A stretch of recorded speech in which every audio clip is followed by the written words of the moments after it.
Welcome to my channel! It's me, Lynn! Please subscribe to my channel!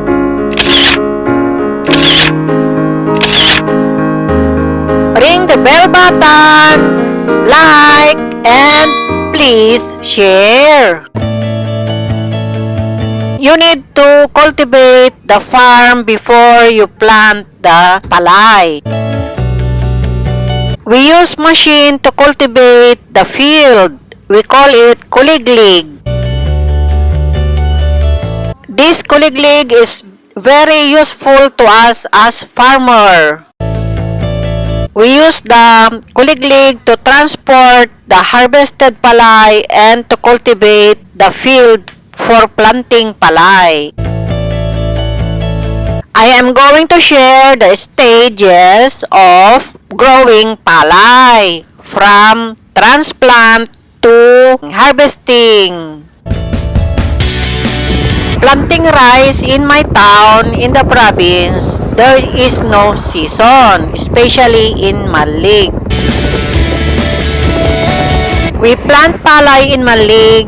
It depends on the budget that you have. Also the weather and the variety of the seed that we have. This is 3 to 4 days transplanted palay. This is transplanted manually. After a week, we need to water the palay. The source of water of the farm in my town, Malig, some use irrigation and some use water pump. They use machine to comes out water to the farm. After 2 weeks of transplanted, we need to put some fertilizer.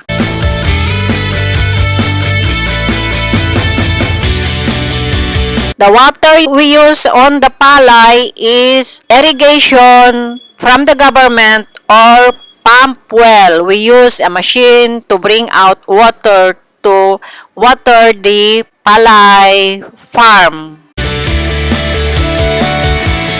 This is how looks like the canal of the irrigation in the farm of palay. The irrigation flow the water from June to October. The water will flow non-stop day and night until the end of October. Some of our neighbors, they build their house on the field to minimize time in going to the field.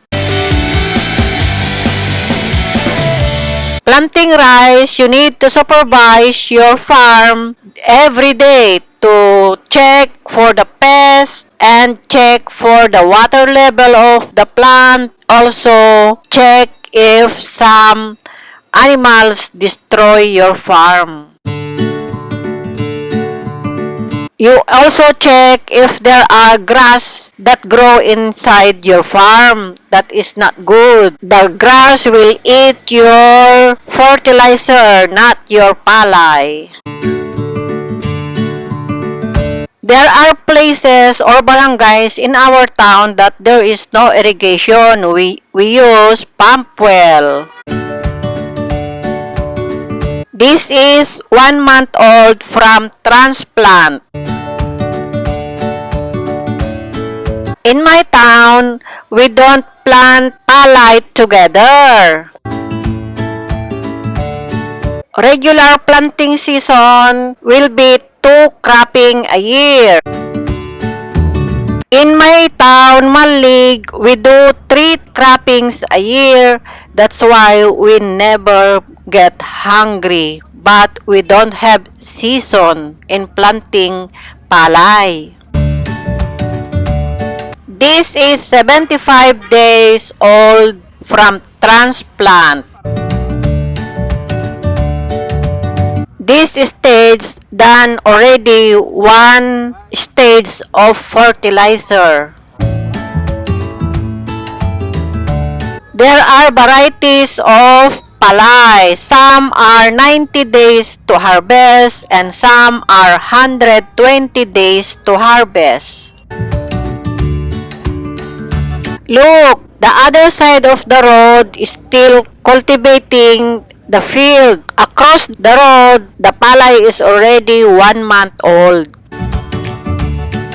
When your house is just beside your farm, you can grow also poultries and some animals on your house.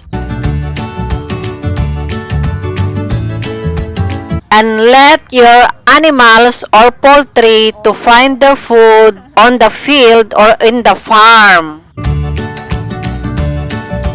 The chicken eat the insect from your farm. The palay has been fertilized for 3 days. That's why they look healthy. Fertilizer in the farm is very important. Fertilizer will give fruit to your farm. We do use organic fertilizer and most of the time we buy from the market the imported one. The road going to the highway from the farm. The flowering stage of palay. This is the critical stage of the palay. The palay needs mostly sun. If it will rain, it will not get fruits. That's why they need a lot of sun. At this stage, if it rains, it will not make much fruits. At this stage, the palay don't like wind. The flower of the palay will blow away by the wind. The palay have already fruits. It's waiting to be ripened. During this stage, the palay will ripe within 1 month or 30 days.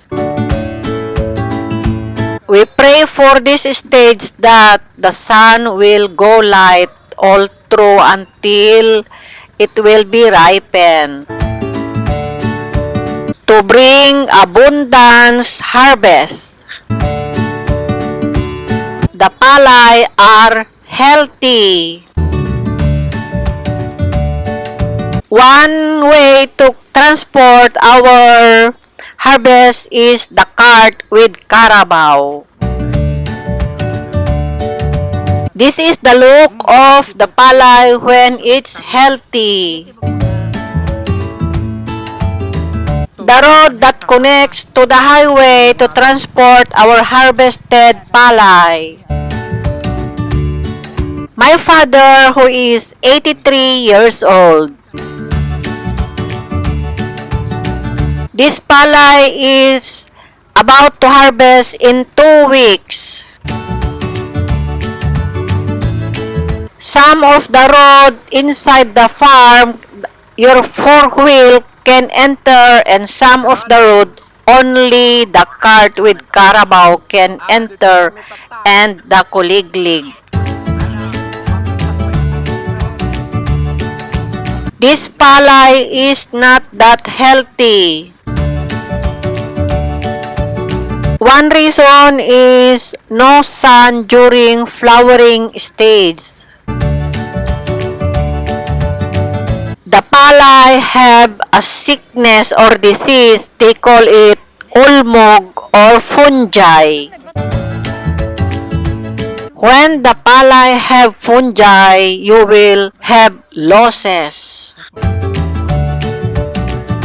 Some they just replant their palay if the fungi will go to your farm.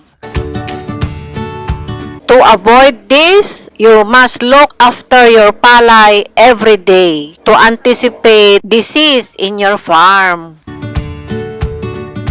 This palay is healthy. In just a week, you will harvest abundant harvest. We the farmer, if your palay looks like this, we are happy because we foresee the abundance of harvest. This is the machine that we use to harvest the palay.